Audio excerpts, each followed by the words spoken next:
Afrika steht an der Schwelle zu einer wirtschaftlichen Zeitenwende und Fintechs sind ihr Motor. Was mit simplen Zahlungs-Apps begann, ist heute ein pulsierendes Ökosystem aus mobilen Geldbörsen, digitalen Banken, Kreditplattformen und E-Commerce-Tools. Diese lösen reale Probleme vor Ort, kombinieren technologische Cleverness mit sozialem Impact und ziehen dabei internationales Kapital in Rekordhöhe an.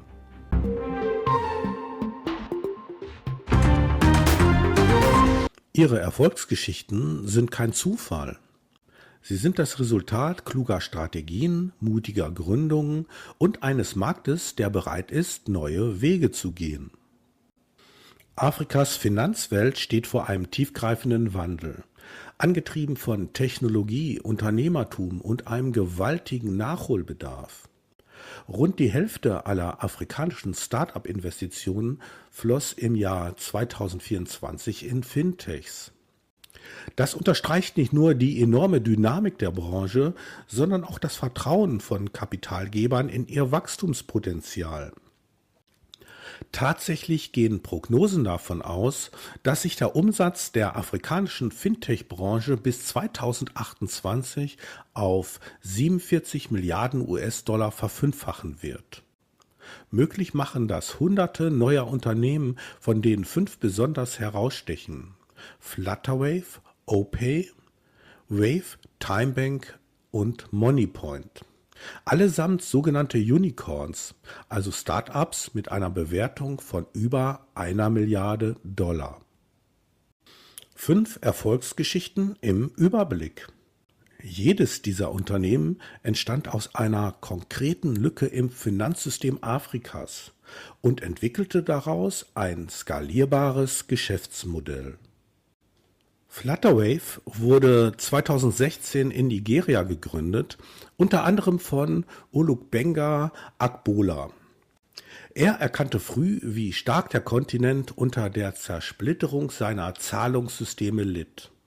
Ziel war eine einheitliche Infrastruktur für Unternehmen, die in Afrika aktiv sind oder investieren wollen. Heute bietet Flutterwave ein breites Spektrum an Tools. Von Zahlungsgateways über E-Commerce-Lösungen bis hin zu Geldtransfer-Apps. Die Stärke des Unternehmens liegt in seiner API-getriebenen Technik und der klaren Ausrichtung auf Firmenkunden, von kleinen Händlern bis zu Großkonzernen. OPay, ursprünglich aus dem Hause Opera Software hervorgegangen, nahm 2018 unter zu Yahoo als Super-App Fahrt auf. In einer Anwendung kombiniert OPay klassische Finanzdienste wie Zahlungen, Überweisungen, Kredite und Sparprodukte mit Mobilfunkaufladung, Essenslieferungen und Fahrdiensten. Die Idee, ein möglichst umfassendes digitales Ökosystem zu schaffen, das den Nutzer langfristig bindet. Besonders in Westafrika fand das Modell Anklang, begünstigt durch aggressive Preismodelle und eine breite Dienstleistungspalette. Wave wiederum startete 2018 in Senegal und fokussierte sich von Anfang an auf Einfachheit und niedrige Kosten. Die Gründer Drew Durbin und Lincoln Quirk, die bereits mit dem Geldtransferdienst Sendwave Erfahrung gesammelt hatten, wollten die hohen Gebühren herkömmlicher Anbieter aufbrechen. Ergebnis: ein Modell mit kostenlosen Ein- und Auszahlungen und einer minimalen Überweisungsgebühr von nur 1%.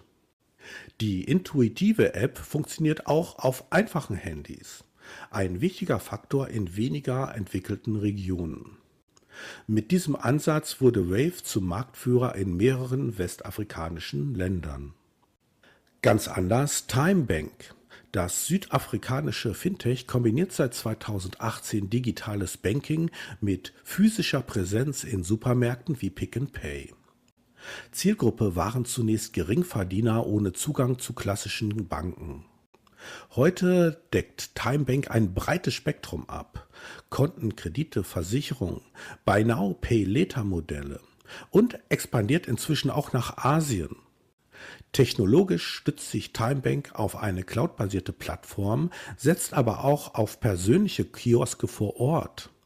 Ein hybrides Phygital-Modell, das sich bewährt hat. Moneypoint, früher TeamApt, konzentriert sich seit seiner Gründung 2015 auf kleine und mittlere Unternehmen in Nigeria.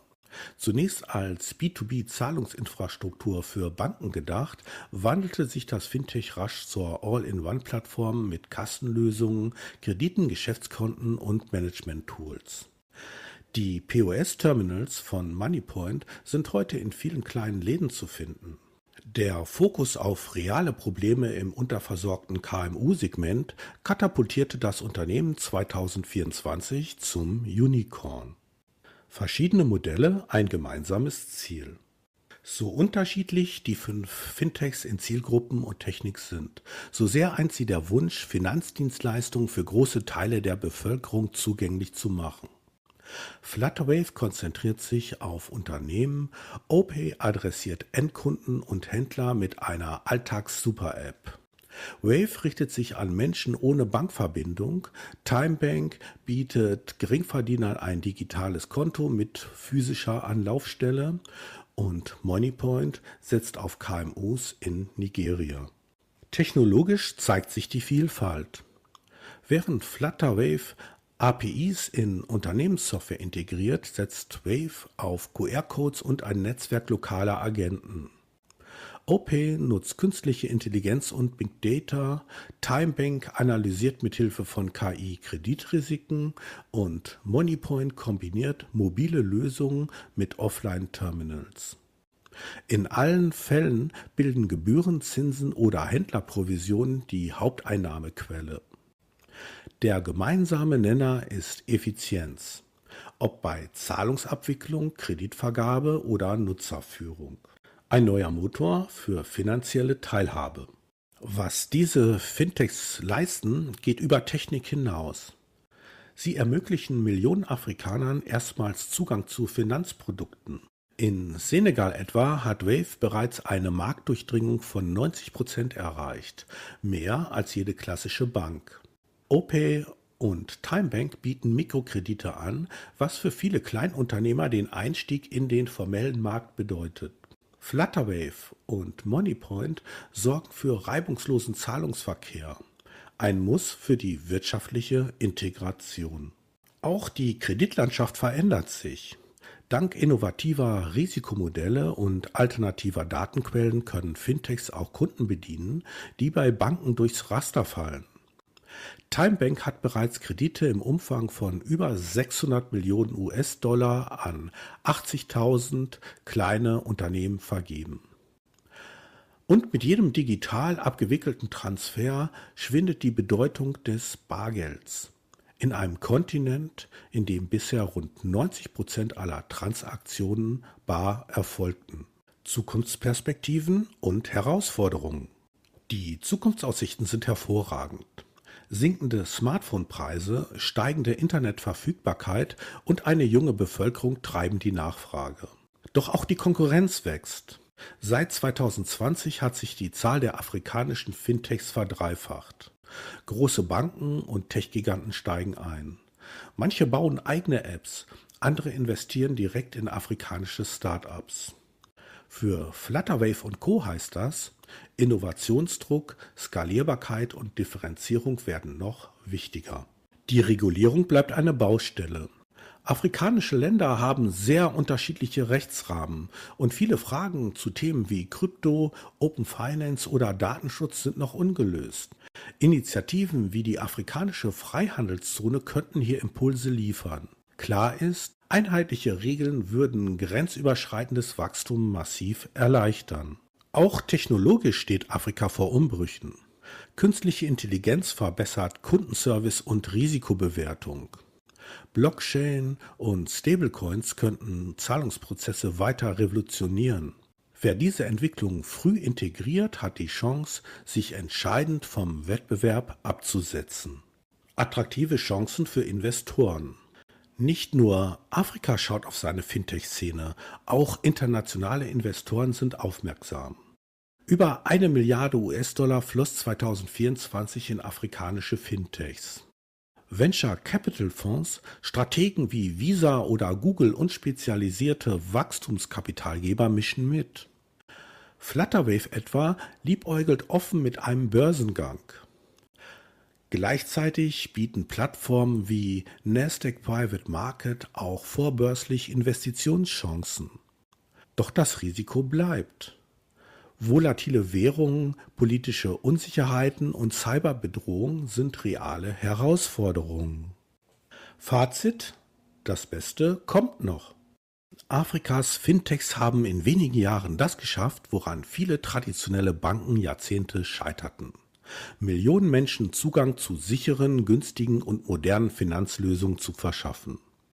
Mit ihrer Innovationskraft, Marktnähe und Anpassungsfähigkeit sind Flutterwave, OPWave, TimeBank und Moneypoint längst mehr als Hoffnungsträger. Sie sind die Architekten einer neuen Finanzordnung auf dem Kontinent. Wenn Sie regulatorische Klippen und wachsende Konkurrenz meistern, dürfte Ihre Erfolgsgeschichte gerade erst begonnen haben. Wie denkst du über die neue Generation digitaler Finanzdienstleister? Würdest du in ein afrikanisches Fintech investieren? Wenn dir mein Beitrag gefallen hat, gib ihm bitte ein Like und vergiss nicht, Infonium zu abonnieren, damit du in Zukunft keine Folge verpasst. Bis zum nächsten Mal bei Global Asset Compass.